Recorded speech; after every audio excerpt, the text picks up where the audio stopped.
Habiba Malik from India. Can you list the name of reliable scholars who you turn to for fiqh issues so that we also turn to them for our fiqh issues? This is a very big question. The answer can go on for hours together.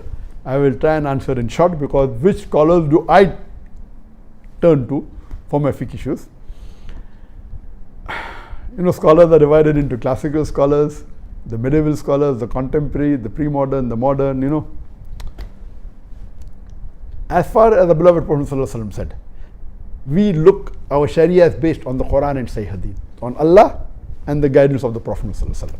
And the Prophet said, the best generation is my generation, then the next generation, then the next generation. So after the Prophet, the best are the Sahabas. Then are the Tabain, then are the Tabi Tabain. So when you look for any dalil, number one is Quran, then the life of the Prophet, after that is the Sahaba, then Tabain, then Tabi Tabain. So but naturally the best scholars for fiqh are the Sahaba. Khulafai Rashidin, the Sahabas. Then would be Tabain, then would be Tabi Tabain. So when you look at what was their opinion, and there were differences in opinion among the Sahabas. And then we see the Sahaba, then we see which some Sahabas were specialized more in the Quran, some in other aspects, some in Mirat, different. So based on that, number one are the Sahabas, Khulafai Rashidin, the Sahabas. After Allah and His Rasul, with the Khulafai Rashidin, then would be the Sahabas.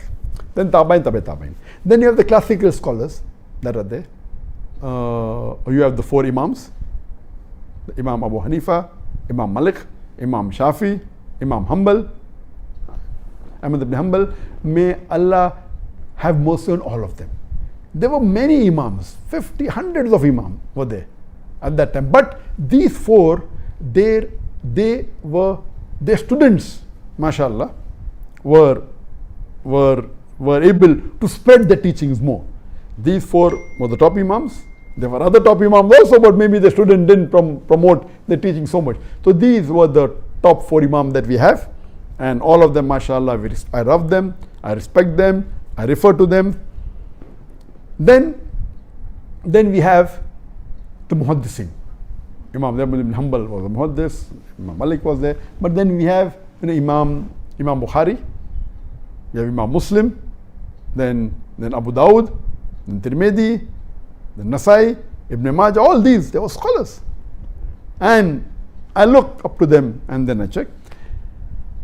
Then we have the Mufassirin, Ibn Qasir, then we have Tabari, then we have Qurtubi, and the list is long. Therefore I said the answer is can't give a short answer. So then we have the classicals, then we have Sahaba, then the classical scholars we have, their level is different. Then we have Ibn Hajar, who wrote the Sharah of the Bukhari.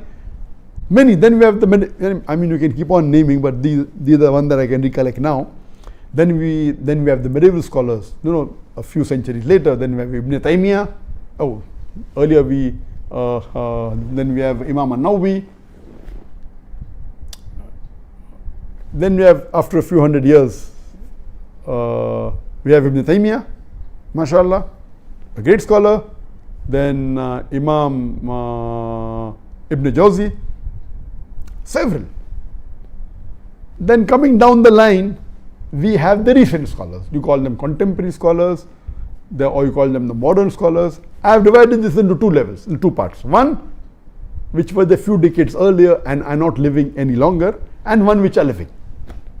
In between there are many other scholars I did not name, but what I could recollect.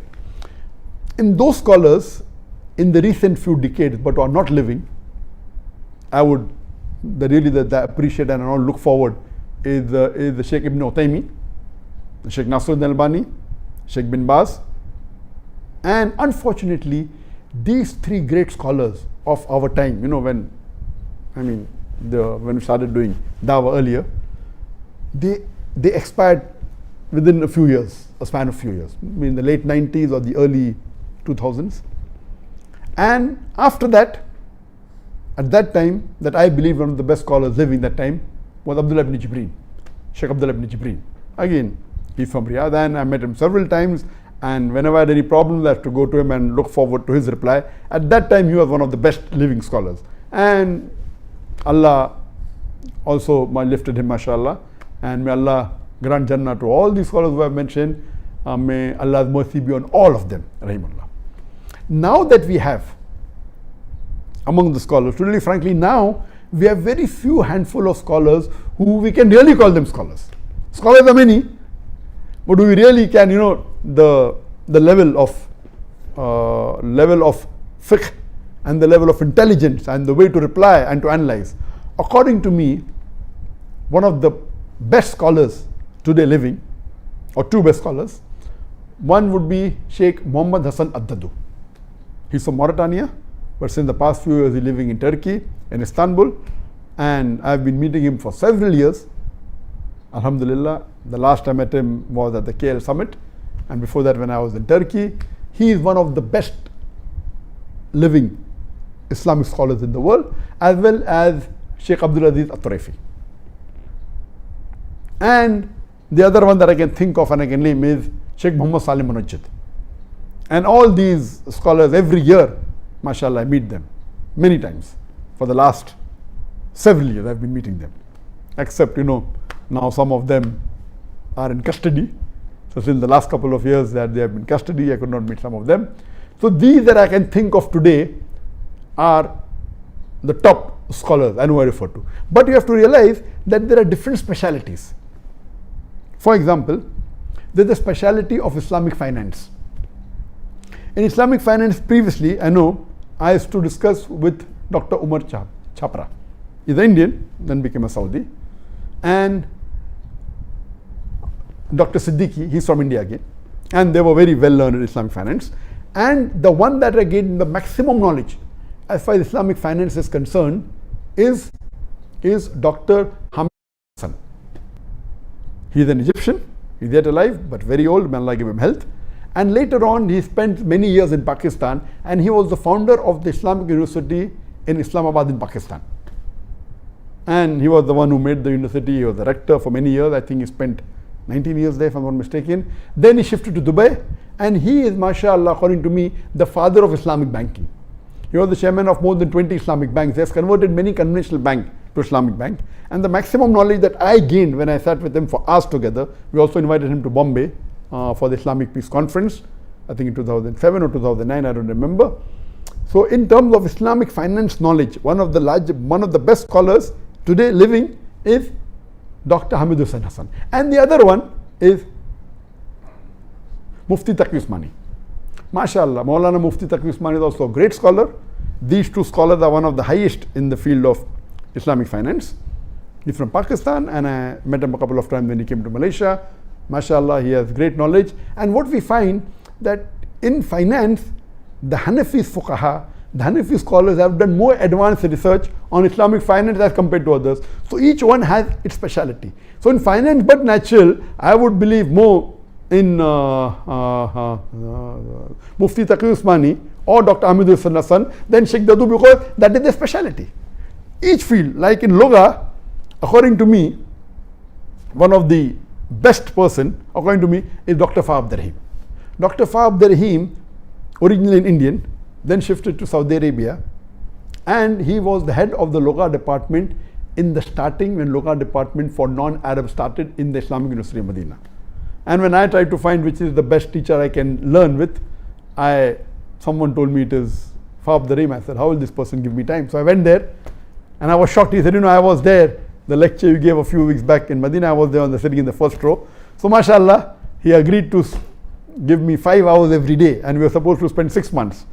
So that's the time I took out my Iqama, my Saudi resident permit in the year 1997. And unfortunately, I could spend hardly about 3.5 weeks with him. There was some important issue in India, I had to go back. So for 3 weeks, mashallah, I sat with him 5 hours a day, immediately after the Zohar Salah up to the end of Maghrib. Just before Maghrib, spent about 4 or 5 hours every day, and there I learned. He was one of my first few teachers, mashallah. And the knowledge he knows about 70 to 20 languages. The fluency he has, mashallah. And then the other person I studied who's also great in the hadith is Dr. Ziaur Rahman Azmi. Dr. Ziaur Rahman Azmi again is an Indian. You'll be shocked to know he was a Hindu. Then he migrated to Saudi Arabia. He did his master's, he did bachelor's, master's, PhD, he became the dean of the Hadith department in Islamic University of Medina. And I used to sit with him twice a week, and my basis of hadith, I learned from him, mashallah. He's a great scholar, and he has compiled, after he retired, in the past, he spent about 18 years in compiling all the Sahih Hadith in one volume. And that was my desire when I used to speak in lectures, the Quran and Sahih Hadith. Now, where is the Sahih Hadith? Yeah, Bukhari, Muslim, but that's not all. So what he did, he spent about 15 to 20 years and compiled all the Sahih Hadith in one volume and called it Jami Kamil. And that's printed in 12 volumes. There's a Mukhtasar version of it, which is in 5 volumes, and we are translating it into English. And when I say Quran and Islam, all, even if not 100%, you can easily claim that more than 95% of the Sahih Hadith are there. And then this Hadith is also then Bukhari, chapter number so and so, volume number so and so, also then Muslim, also then Abu Dawud. So all the Sahih Hadith you can find in that. So there are other scholars in the field of science, is there, like Dr. Musleh, he specialized in science. Then you Abdul Majid Asindani in science. So there are various, in terms of fiqh issues, as I told you, that there are many scholars, there are other scholars also. There are many, like Sheikh Saad Nasr al-Shetri, he's also a great scholar. But the one that I really appreciate amongst all of them is Sheikh Muhammad Hassan al-Dadu, Sheikh Abdullah al-Tarifi, and Sheikh Muhammad Saleh al-Munajjid. And what Sheikh Muhammad Saleh al-Munajjid has done, that mashallah, he has his own website, Islam Q&A, which is the most popular Islamic website in the world and most popular site for fatwa. If you have any questions, the best answer you can get is go to Islam Q&A. It's in 14 languages. Hope this answer is in short. It's a very short answer. You can elaborate for us together on this.